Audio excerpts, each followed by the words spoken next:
If you open your hood right now, I want you to really look at it, not just a quick glance, really look. Is there dust caked on top of your engine? Grease around the edges? Maybe some leaves stuck in the corners from last fall? Maybe a little oil residue near the valve cover that's been there so long you don't even notice it anymore? You are not alone. Almost every car I have opened up in 40 years looked the same way. People wash their car every week. They vacuum the seats. They wipe down the dashboard. But the engine bay, nobody touches it, and I understand why. It looks complicated. It looks like something that could go wrong if you touch the wrong thing. Here's the problem with that thinking. A dirty engine bay is not just about looks. It is hiding small problems from you. Oil leaks, coolant leaks, cracked hoses, frayed wires. All of that gets buried under a layer of grime, and by the time you notice it, the small problem has become an expensive problem. And there's something else. A clean engine bay actually helps your engine run cooler. Dust and debris trap heat. They clog up areas that need airflow. Over time, that buildup can even attract rodents looking for a warm, hidden nesting spot. I have pulled out more than one mouse nest from an air filter box that hadn't been checked in years. Now, a lot of people try the quick fix. They grab a bottle of engine shine spray it everywhere, wipe it down, and it looks great for about a week. Then the dust comes right back, sometimes worse than before, because that shiny spray actually attracts more dirt. That's a temporary fix. It's not a real clean. Today I'm going to show you how to do this the right way. The way that actually protects your engine, keeps it running cooler, and lets you spot problems before they turn into a tow truck bill. My name is Mike. I spent decades working in garages, doing everything from oil changes to full engine rebuilds. I have seen almost every mistake a car owner can make, usually because nobody ever showed them the right way to do it. I'm not here to sell you anything fancy. I'm just going to show you what I would do if this was my own car sitting in my own driveway. Let's get into it. First, let's talk about why engine bays get dirty in the first place, because understanding this changes how you clean it. Your engine bay is exposed to the outside world every single time you drive. Dust from the road, pollen in the spring, salt if you live somewhere that gets winter roads, oil mist from the engine itself. All of that settles on every surface under your hood. Over months and years, it builds into a thick layer that sticks to plastic covers, rubber hoses, and metal brackets. Here's where a lot of people make a mistake. They think more water pressure means a cleaner engine. So they take a pressure washer, blast the entire engine bay like they're cleaning a driveway, and end up pushing water into places it was never meant to go. Electrical connectors, sensors, the alternator. Water finds its way in, and now you've got a car that won't start or a check engine light that wasn't there yesterday. Most people don't know this, but modern engines are built to handle rain and splashing. They are not built to handle a direct blast of high-pressure water aimed straight at electrical components. That's the real danger in engine bay cleaning. Not the dirt, the water. So before we clean anything, we protect. Start with a cool engine. Never do this on a hot engine. Let it sit for at least an hour after driving. A hot engine can crack when cold water hits it, and you can burn yourself on hot metal without even realizing how hot it still is. Once it's cool, disconnect the battery. Just the negative terminal is enough. This protects your electrical system from any stray water or accidental short.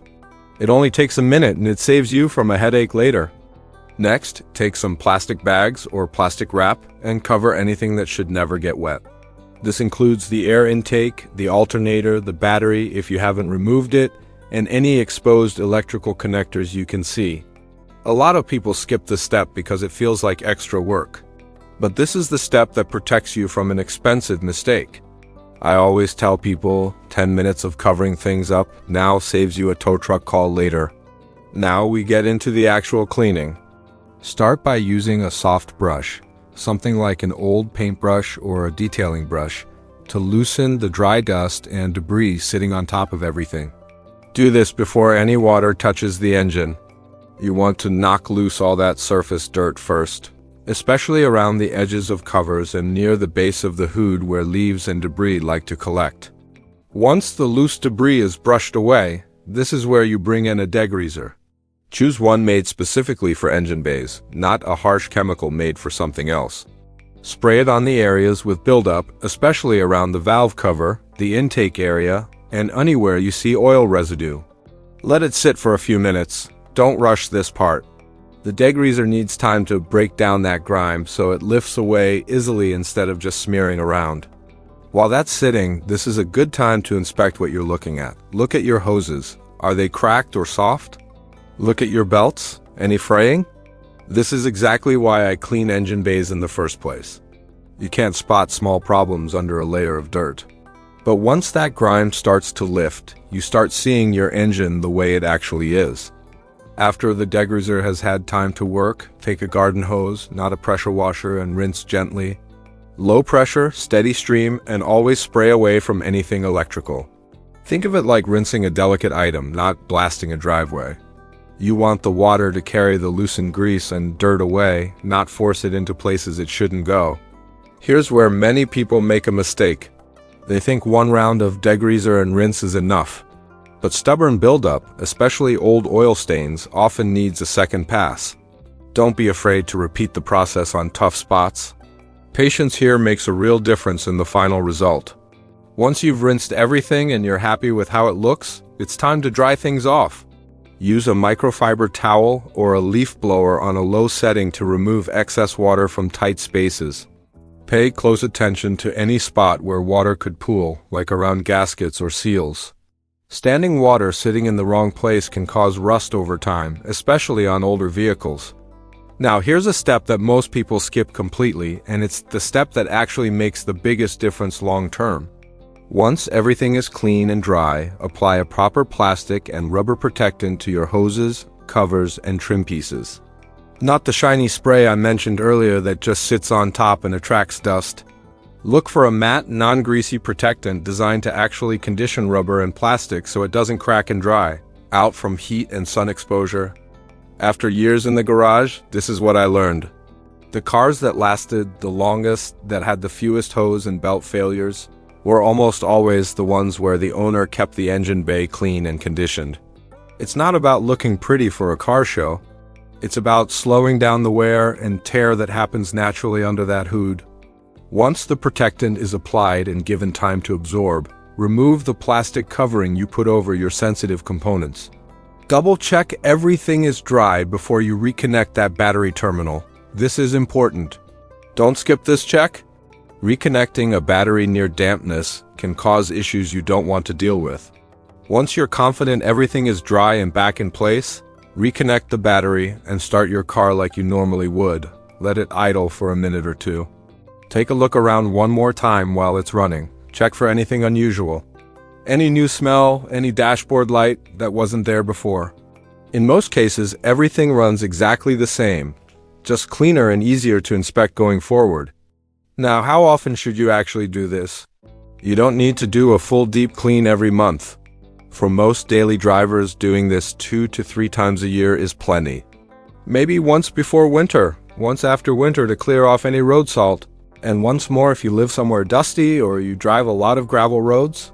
In between those deep cleans, a quick wipe down and a soft brush pass every month or two keeps things from building up too much. I know this might feel like a lot of steps for something as simple as cleaning under your hood. But this is exactly the kind of job that separates a car owner who understands their vehicle from someone who's just hoping nothing goes wrong. When you clean your engine bay the right way, you're not just making it look nice. You're protecting your investment. You're catching small leaks before they become expensive repairs. And you're keeping your engine running the way it was designed to run. So here's my honest advice. Take an afternoon, follow these steps, and get to know what's actually under your hood. You don't need to be a mechanic to do this. You just need patience, the right products, and a little bit of care. That's really what this channel is about. Not fancy tricks, not shortcuts that cause more problems than they solve. Just honest advice from someone who has spent a lifetime under the hood, passed on to you, so you can take better care of the car that gets you where you need to go. Take care of your car, and it'll take care of you.